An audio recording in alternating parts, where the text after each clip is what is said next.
왜 항상 나만 당하는가? 투자하면서 이런 생각 해보신 적 없으세요? 왜 내가 사면 떨어지고 내가 팔면 오르는 걸까? 왜 항상 나만 고점에 물리지? 큰 손들은 어떻게 항상 정확한 타이밍에 사고 파는 거지?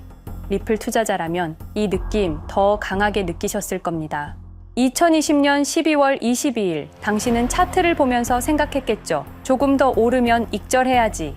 SEC 소송, 시간이 좀 걸리겠지. 천천히 지켜보자. 그날 밤 9시 30분 SEC 기소 발표. 당신은 이미 패닉 상태. 팔아야 하나, 홀드해야 하나 고민하는 사이 가격은 반토막. 결국 손절했거나 아니면 지금까지 물려 계시거나. 그런데 말이죠. 그날 밤 누군가는 달랐습니다. 누군가는 기소 발표 30분 전에 이미 다 팔았습니다. 누군가는 폭락 직후 정확히 바닥에서 주워 담았습니다. 코인은 역시 운빨이야. 정말 그럴까요? 한두 번도 아니고 같은 패턴이 계속 반복됩니다. 2018년 이더리움은 증권이 아니다. 판결. 당신이 소식을 듣기도 전에 이미 누군가는 매수가 끝났습니다. 2020년 리플 기소. 당신이 알기도 전에 이미 누군가 매도를 완료했습니다. 2025년 트럼프 정부는 암호화폐 친화 정책을 펼칩니다. 이때 당신은 뉴스 보고 매수를 시도하지만 이미 가격은 2배입니다. 왜 항상 당신은 한 발 늦을까요? 운이 없어서, 정보를 늦게 봐서, 판단이 느려서도 아닙니다. 애초에 게임의 룰이 달랐던 겁니다. 당신은 공개된 정보를 보고 투자하지만 그들은 공개되기 전에 이미 알고 있습니다. 당신은 시장을 예측하려고 하지만 그들은 시장을 만듭니다. 당신은 게임을 하고 있다고 생각합니다. 하지만 실제로는 당신이 게임의 일부였던 거죠. 5년의 시간 동안 추적했습니다. 누가 미리 알고 있었는지, 어떻게 알 수 있었는지, 그리고 왜 아무도 처벌받지 않는지 드디어 답을 찾았습니다. 그 답은 당신이 상상했던 것보다 훨씬 더 충격적이었습니다. 이제 우리는 선택해야 합니다. 계속 모른 척 투자할 것인지 아니면 진짜 게임의 룰을 알고 싶은지. 여러분, 리플이 과연 어디까지 오를 수 있을지 궁금하시죠? 오늘 제가 정말 충격적인 이야기를 해보겠습니다. 2020년 12월 22일 밤, 그날을 기억하십니까? XRP가 단 하루 만에 63% 폭락했습니다. 어떤 이들은 수천만 원의 자산이 증발했고 어떤 이들은 하루아침에 수억을 잃었습니다. 처음엔 시장이 미친 거라고 생각했습니다. 변동성이라고, 조정이라고 그렇게 믿었습니다. 하지만 이 사건을 5년간 추적한 결과 이건 어떤 이들의 치밀한 계획이었습니다. 리플 가격은 4년간 철저하게 짓눌려 있었습니다. 그리고 더 충격적인 건 2025년 8월 그 암살자가 다시 나타났다는 겁니다. 이번엔 더 큰 칼을 들고 더 강한 권력을 쥐고 더 야심찬 계획을 가지고 지금부터 제가 5년간 추적한 절대 공개되면 안 될 이야기를 시작하겠습니다. 먼저 타임라인부터 보시죠. 천천히 따라오십시오. 2020년 12월 22일 오후 9시 30분 SEC 의장 제이 클레이튼이 XRP 기소를 전격 발표합니다. 그의 임기 종료까지 남은 시간 단 12시간. 12월 23일 오전 9시 클레이튼 SEC 의장직에서 사임합니다. 여기까지는 그럴 수 있다고 칩시다. 임기 끝나고 퇴임하는 거 이상할 건 없죠. 그런데 12월 24일 크리스마스 이브 아침입니다. 퇴임한 지 단 하루 만에 클레이튼이 새 직장으로 옮겨갑니다. 월리버 에셋 매니지먼트 자문으로. 잠깐만요. 이 회사가 뭘 하는 곳인지 아십니까? 비트코인과 이더리움에 8천억 원을 투자한 회사, 그러니까 리플과 직접적인 경쟁을 하는 회사에 베팅을 한 겁니다. 다시 한번 정리하겠습니다. XRP를 기소하고 다음날 사임하고 그 다음날 리플의 경쟁사에 투자하는 회사로 갔습니다. 이게 정상입니까? 윤리적으로 문제는 없습니까? 법적으로 괜찮은 겁니까? 하지만 진짜 소름 끼치는 건 이제부터입니다. 블록체인은 모든 걸 기록합니다. 그리고 그 기록을 추적해보니 기소 발표 18시간 전인 12월 22일 새벽 3시 누군가 움직이기 시작했습니다. 대량의 XRP가 조심스럽게 하지만 확실하게 매도되기 시작합니다. 뉴스가 나오기 전, 세상이 알기 전, 폭락이 시작되기 전 누군가는 이미 알고 있었습니다. 이 시점에서 저는 의문을 품었습니다. 대체 왜 하필 리플이었을까? 이 사건을 이해하려면 XRP가 단순한 암호화폐가 아니라는 걸 알아야 합니다. 지금 여러분이 해외로 송금한다고 가정해보죠. 한국에서 미국으로 1,000만 원을 보낸다면 스위프트라는 시스템을 거칩니다. 전 세계 200개국 11,000개 금융기관이 연결된 거대한 네트워크. 벨기에 브뤼셀에 본부가 있지만 실질적으로는 미국이 완전히 통제하고 있습니다. 얼마나 무서운 권력이냐면요. 2012년 이란 핵 제재 때 이란 은행들을 스위프트에서 퇴출시켰습니다. 그 결과 이란의 경제는 즉시 붕괴되었습니다. 2022년 러시아의 우크라이나 침공 후 러시아 주요 은행들을 스위프트에서 퇴출시켰습니다. 이후 러시아의 루블화는 30% 이상 급락했습니다. 스위프트에서 쫓겨나면 그 나라는 국제거래에서 완전히 고립됩니다. 이게 핵무기보다 강력한 이유입니다. 실제로 폭탄을 떨어뜨릴 필요가 없으니까요. 버튼 하나로 한 나라 경제를 무너뜨릴 수 있으니까요. 스위프트는 돈의 흐름을 틀어쥔 지배의 손길입니다. 그런데 2017년 XRP가 등장했습니다. 비교해 보시죠. 송금 시간부터 압도적인 차이가 납니다. 스위프트는 국경 간 송금에 3에서 5일이라는 시간이 걸립니다. 반면에 XRP는 단 몇 초면 송금이 완료되죠. 수수료 또한 엄청난 차이가 납니다. 스위프트는 3에서 5%까지 수십만 원의 수수료가 발생하지만 XRP는 단 몇 원, 거의 공짜나 마찬가지로 송금을 처리합니다. 스위프트는 여러 국가의 중개은행이 필요하지만 XRP는 그런 것조차 불필요하죠. 그리고 2017년부터 2019년까지 일본 SBI 그룹이 뱅크 오브 아메리카가 산탄데르 은행이 하나둘씩 리플과의 파트너십을 검토하기 시작했습니다. 총 200개 이상의 금융기관, 연간 200조 원 규모의 국제 송금 시장에서 XRP가 스위프트를 완전히 대체할 수 있다는 게 증명되는 순간, 바로 그때 누군가에게는 절체절명의 위기가 된 겁니다. XRP는 단순한 암호화폐가 아니었습니다. XRP는 미국이 전 세계를 통제하는 금융 무기에 대한 직접적인 도전이었습니다. 그래서 저는 추적하기 시작했습니다. 누가 XRP를 제거하려 했나? 처음엔 당연히 정부를 의심했습니다. SEC니까요. 미국 정부 기관이니까요. 그 다음엔 월스트리트를 의심했습니다. 은행들이 위협을 느꼈을 거라고 생각했죠. 그런데 조사를 하면 할수록 이상했습니다. 모든 흔적이 전혀 예상치 못한 곳을 가리키고 있었습니다. 실리콘밸리, 뉴욕이 아니라 샌프란시스코, 월스트리트가 아니라 테크 기업들, 혁신과 자유의 상징이라던 바로 그곳 말입니다. 2002년 10월 3일로 돌아가 보겠습니다. 페이팔이 이베이에 15억 달러에 매각됩니다. 그날 50명의 직원이 퇴사합니다. 보통 회사라면 뿔뿔이 흩어지겠죠. 각자 길을 가고 연락도 끊기고, 그런데 이들은 달랐습니다. 그들은 네트워크를 만들었습니다. 서로의 회사에 투자하고 서로를 임원으로 영입하고 서로의 성공을 발판 삼아 더 크게 성장하고 20년이 지난 지금 그들이 창업하거나 투자한 기업들의 시가총액을 합치면 우리나라의 GDP보다 큽니다.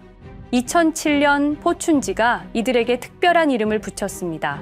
페이팔 마피아. 당시엔 실리콘밸리 성공 신화로 보도됐죠. 아름다운 동료의 혁신가들의 연대, 그런 이야기들. 하지만 2025년 지금 우리는 다르게 보게 됩니다.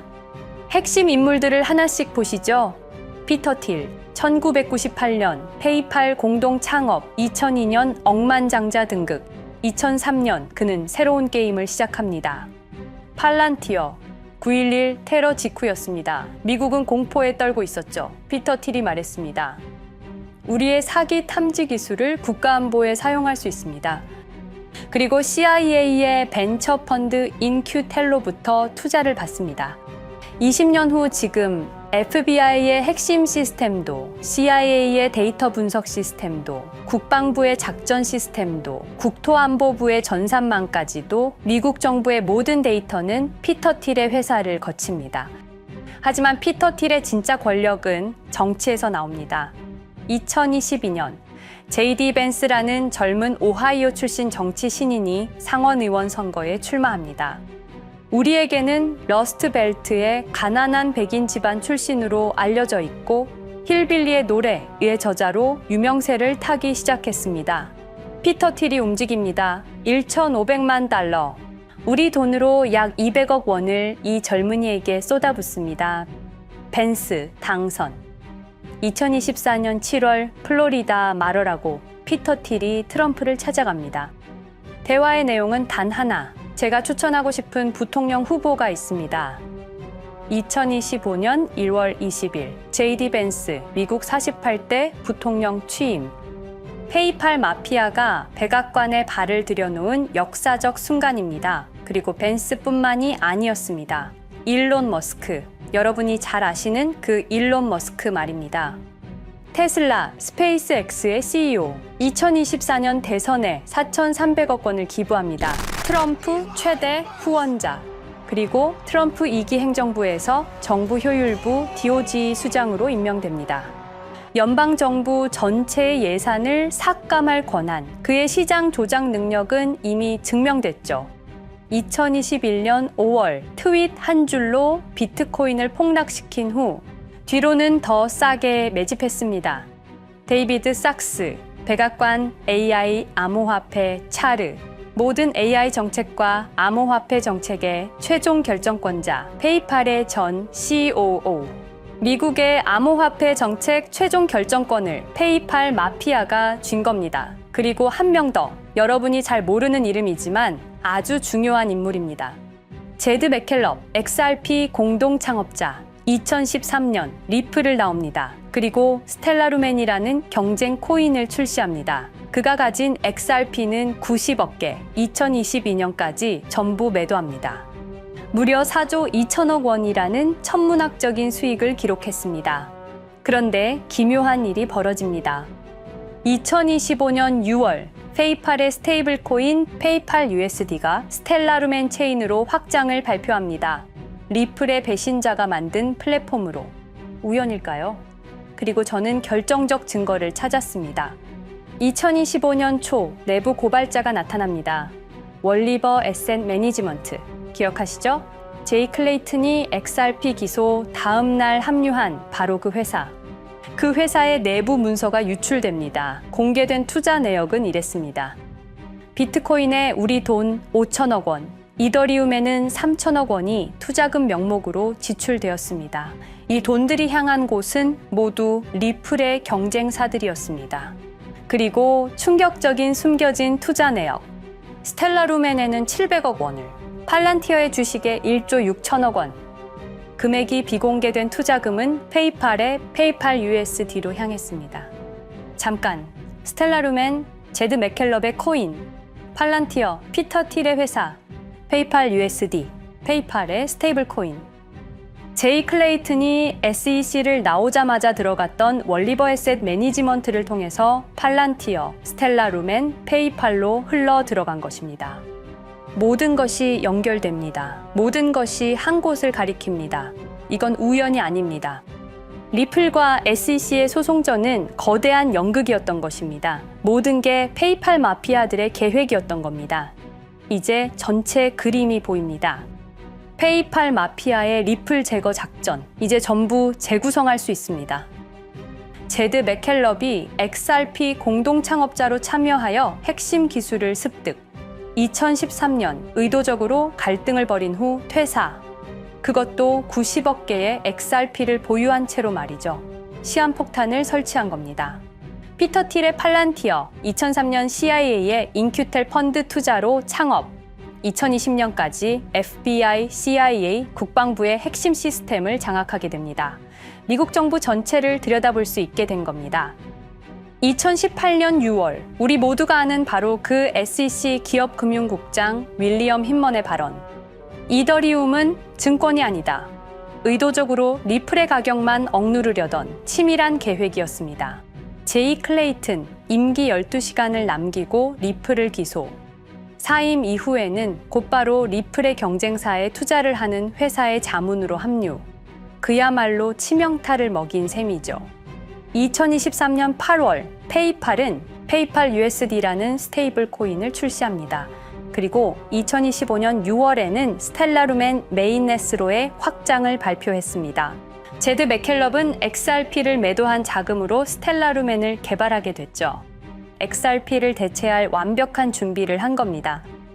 트럼프 2기 행정부 출범으로 페이팔 마피아들의 계획이 완성 단계에 접어듭니다. JD 벤스는 부통령으로, 일론 머스크는 정부 효율부 수장으로, 데이비드 sak스는 AI 암호화폐 총책임자로, 피터 틸은 트럼프 인수위의 공동의장 자리에 오릅니다. 페이스북의 모회사인 메타의 로비 비용을 보면 확실히 알 수 있습니다. 2024년 로비 비용으로 역대 최고 금액인 약 2,400억 달러를 지출했습니다. 로비스트 수도 2016년에는 31명에 불과했지만 2024년에는 의원 8명당 1명 꼴인 65명으로 늘어났죠. 정치 권력을 장악하기 위한 그들의 야욕이 그대로 드러나는 부분입니다. 데이비드 sak스, 백악관 입성 후 단 2주 만에 리플이 수년간 워싱턴에 배치한 로비스트들을 전원 축출했습니다.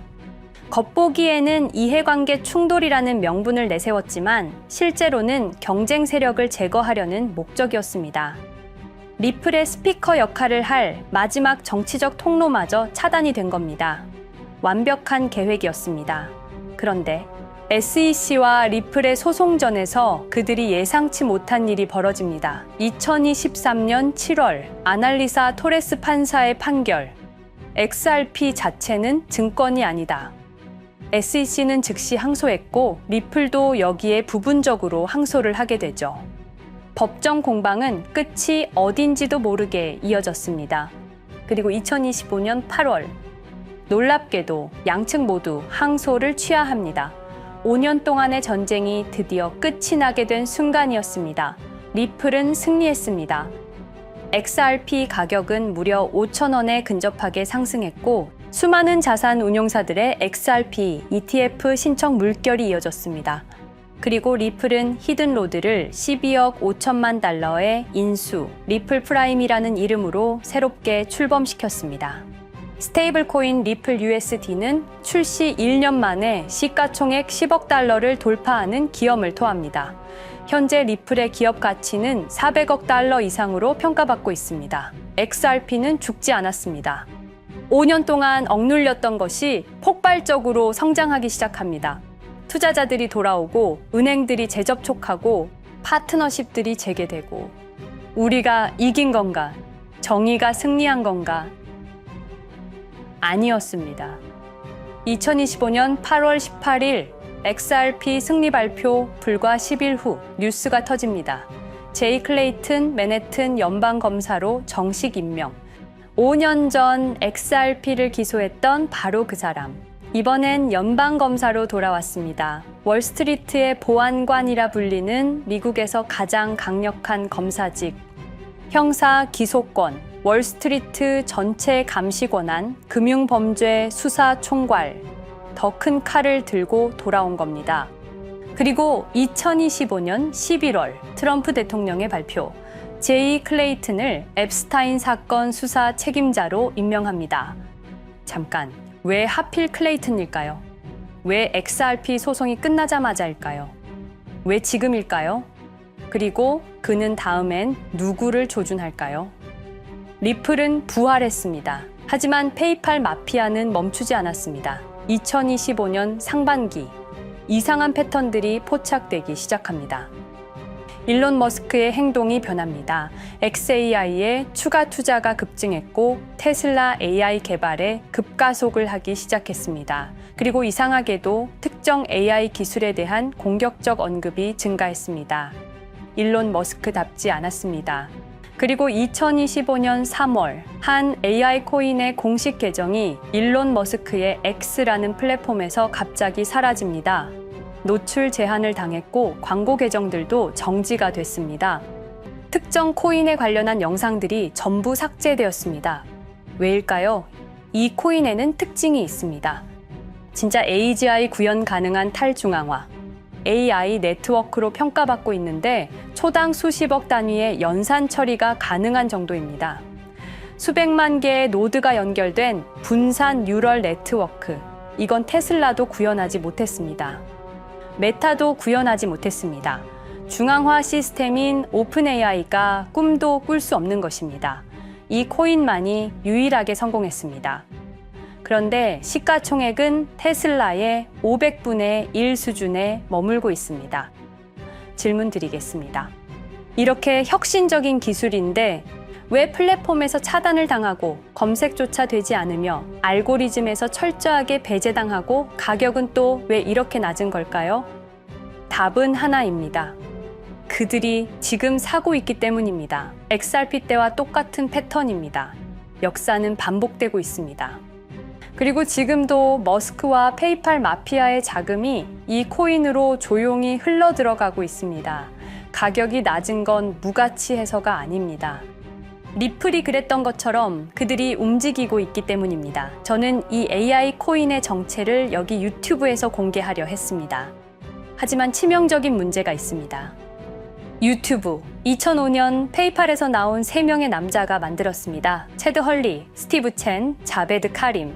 여러분이 지금 보고 계시는 이 유튜브라는 플랫폼조차도 모두 페이팔 마피아 출신의 감시망 안에 있습니다. 그리고 X는 일론 머스크가 소유하고 있습니다. 페이스북은 피터 틸의 첫 외부 투자로 시작했습니다. 그들은 플랫폼을 소유하고 있습니다. 백악관도, SEC도, FBI, CIA 계약도, 주요 SNS 플랫폼도 모두 그들 손안에 있습니다. 이전에 제가 이 코인을 공개한 영상이 있었습니다. 그러나 그 영상은 바로 삭제됐고 채널도 정지됐습니다. 가이드라인 위반은 전혀 없었습니다. 그냥 사라졌습니다. 불편한 진실이 다뤄질 때마다 이런 일이 반복됐습니다. 하지만 한 가지는 분명합니다. 5년 전 XRP 투자자들은 속수무책이었습니다. 그런데 그들은 포기하지 않고 5년을 버텼습니다. XRP는 부활했고 포기하지 않는 사람들은 큰 수익을 얻었습니다. 그들은 우리가 잊었다고 생각합니다. 그들은 우리가 용서했다고 생각합니다. 그들은 우리가 포기했다고 생각합니다. 역사를 기억하는 자가 역사를 만듭니다. 자, 이제 질문하겠습니다. 역사는 지금 이 순간에도 반복되고 있습니다. 똑같은 패턴으로, 똑같은 방법으로 또다시 당할 수만은 없습니다. 그들에게 리플이 당했던 것과 똑같은 패턴으로 가격이 짓눌리고 있는 이 코인은 리플이 그랬던 것처럼 결국 모든 걸 이겨내고 상승할 수밖에 없을 것입니다. 그들의 계획을 미리 예측해서 우리가 조금이라도 더 빨리 움직인다면 우리는 도지코인, 시바이누를 초기에 매수했던 사람들처럼 상상할 수도 없는 수익을 올릴 수 있을지도 모릅니다. 저는 오늘 이 코인을 여러분께 공개하겠습니다. 단, 유튜브의 스크립트, 작성 기능 때문에 직접적으로 언급할 수는 없습니다. 영상 설명란과 고정 댓글에 있는 링크를 통해 간단한 양식을 작성해 주시는 모든 분들께 이 코인을 알려드리도록 하겠습니다. 선택은 여러분의 몫입니다. 아무것도 하지 않으면 아무 일도 일어나지 않습니다. 행동하십시오. 그러면 여러분의 인생은 바뀌게 될 겁니다. 긴 영상 시청해주셔서 감사드리고 궁금하신 점은 댓글을 통해 말씀 주시면 제가 성심성의껏 답변해 드리도록 하겠습니다. 감사합니다.